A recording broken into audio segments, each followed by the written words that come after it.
Hi, so I thought I'd share an experiment that I did with Hiccup about jumping. So I don't like my dogs jumping, I don't reward jumping, I actively discourage it, and we spend a lot of time getting our clients to discourage jumping as well. And what I wanted to test was to see whether if you put jumping up on cue, whether that was actually workable. You know, if you're consistent enough, would this actually work?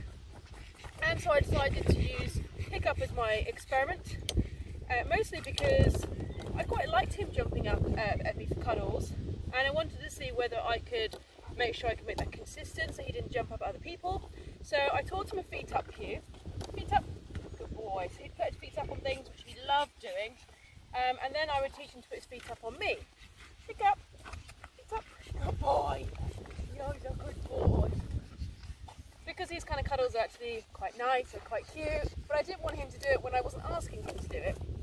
And actually what I discovered is, feet up, hiccup, is that it's actually possible. Good boy. But it takes a lot of consistency, so this isn't great for all dogs, or every dog, or every situation. I would say it's probably, keep your teeth to yourself.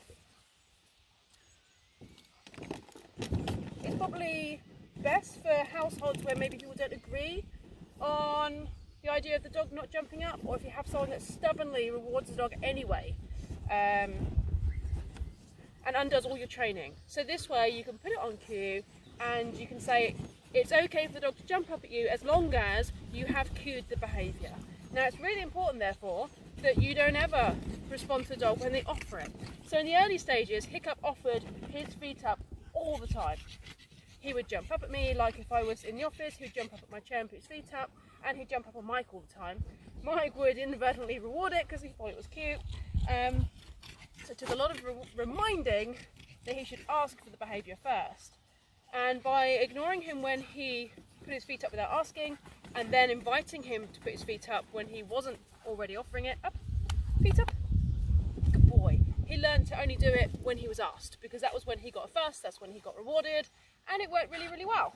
But it's just really important, if you decide to use this method, that you're super consistent, that you let other people know, like visitors, and say to them, if you don't mind the dog jumping, please ask him to first, give him this cue, and if you don't want him to jump, make sure you're not rewarding it, so that the dog doesn't just offer that behaviour to every single person. So it's important that if the dog offers it, you don't absent-mindedly touch the dog, which is really, really easy to do. So you do have to be consistent, but it does work.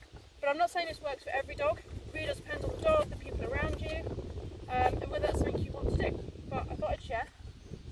It was an experiment I did with Hiccup, and for us it's worked really